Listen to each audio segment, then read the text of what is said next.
ಇವರು ನಡೆಸಿದಂತಹ ಸಂಭ್ರಮದಲ್ಲಿ ಅಧ್ಯಕ್ಷ ಸ್ಥಾನ ವಹಿಸಿದಂತಹ ಶ್ರೀ ರಾಕೇಶ್ ಮಲ್ಲಿ ಅವರು ಹಾಗೂ ನಮಗೆಲ್ಲರಿಗೂ ಆಶೀರ್ವಚನ ನೀಡಲು ಬಂದಂತಹ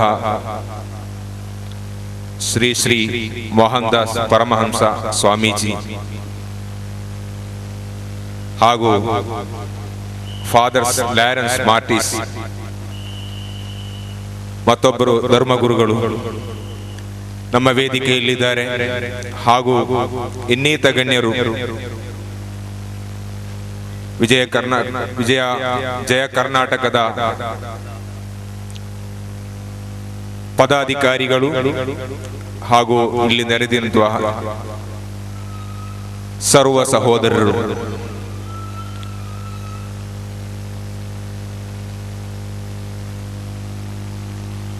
ಈ ಮಹತ್ವದಂತಹ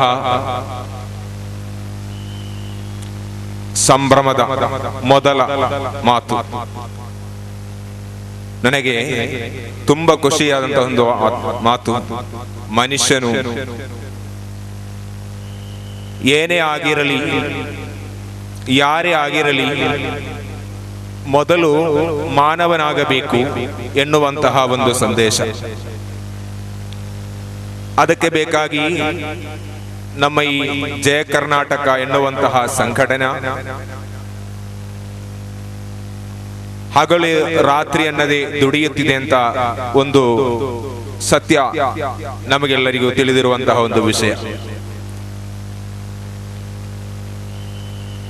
ಆವಾಗಲೇ ಹೇಳಿದ ಹಾಗೆ ಬಡವರ, ನಿರ್ಗತಿಗರ, ಗತಿಯಿಲ್ಲದವರ ಸಹಾಯಕ್ಕೆ ಬೇಕಾಗಿ ಮುಂದೆ ಬಂದಿರುವಂತಹ ನಮ್ಮ ಈ ಸಂಘಟನೆ ನಮಗೆಲ್ಲರಿಗೊಂದು ಮಾದರಿಯಾಗಲಿ ಅಂತ ಈ ಸಮಯದಲ್ಲಿ ನಾನು ಹೇಳಲು ಇಚ್ಛಿಸುತ್ತಿದ್ದೇನೆ. ಕಾರಣ, ಭಾರತ ಸ್ವಾತಂತ್ರ್ಯ ಸಿಕ್ಕಿ 65 ವರ್ಷಗಳಾಗಿದ್ದು ಅವರು ತಮ್ಮ ಜೀವನವನ್ನು, ತಮ್ಮ ರಕ್ತ ಕೂಡ ಹರಿಸಿ ಭಾರತಕ್ಕೆ ಸ್ವಾತಂತ್ರ್ಯ ತಂದುಕೊಟ್ಟು ಈ ಭಾರತ ದೇಶವನ್ನು ಒಂದು ಮಾದರಿ ದೇಶವನ್ನಾಗಿ ಮಾಡಿಸಿ ನಮ್ಮ ನಿಮ್ಮೆಲ್ಲರ ಕೈಯಲ್ಲಿ ಕೊಟ್ಟಂತಹ ಮಹಾತ್ಮರು. ಎಲ್ಲ ಕೂಡಿ ಹೇಳಿದರೆ ಮಹಾತ್ಮ ಗಾಂಧೀಜಿಯ ಆ ಅಹಿಂಸಾ ಬೋಧನ, ಮಾನವಿಕವಾದಂತಹ ಮೌಲ್ಯಗಳನ್ನು ಎತ್ತಿ ಹಿಡಿದು ನಮ್ಮ ಭಾರತ ದೇಶದ ಸ್ವಾತಂತ್ರ್ಯಕ್ಕೆ ಬೇಕಾಗಿ ಅವರು ಬಂದಿರುವಂತಹ ಕಷ್ಟವು ನಮಗೆಲ್ಲರಿಗೂ ಗೊತ್ತಿರುವಂತಹ ಒಂದು ವಿಷಯವಾಗಿದೆ. ಈ ಭಾರತ ದೇಶ ಯಾರ ಕೈಯಲ್ಲಿತ್ತು, ಹೇಗೆ ಇತ್ತು, ನಾವೆಲ್ಲರೂ ಅವರ ದಾಸಿಯಾಗಿರುವಾಗ ಅವರ ಕೈಯಿಂದ ನಮ್ಮನ್ನು ರಕ್ಷಿಸಿ ನಮಗೆ ಭಾರತ ದೇಶಕ್ಕೆ ಸ್ವಾತಂತ್ರ್ಯ ತಂದು ಕೊಟ್ಟಾಗ ಈಗ ಆ ಸ್ವಾತಂತ್ರ್ಯದಿಂದ ನಾವು ದೂರವಾಗುವಂತಹ ಒಂದು ಅವಸ್ಥೆ. ಅದು ಯಾಕೆಂದರೆ ಈಗ ನಾವು ಹೇಳುತ್ತಿದ್ದೇವೆ ನಮಗೆ ಸ್ವಾತಂತ್ರ್ಯ ಇದೆ. ಒಂದು ರೂಪದಲ್ಲಿ ಹೇಳಬೇಕಾದರೆ ನಾವು ಸ್ವಾತಂತ್ರ್ಯದಿಂದ ನಷ್ಟ ಹೊಂದಿದವರಾಗಿದ್ದೇವೆ.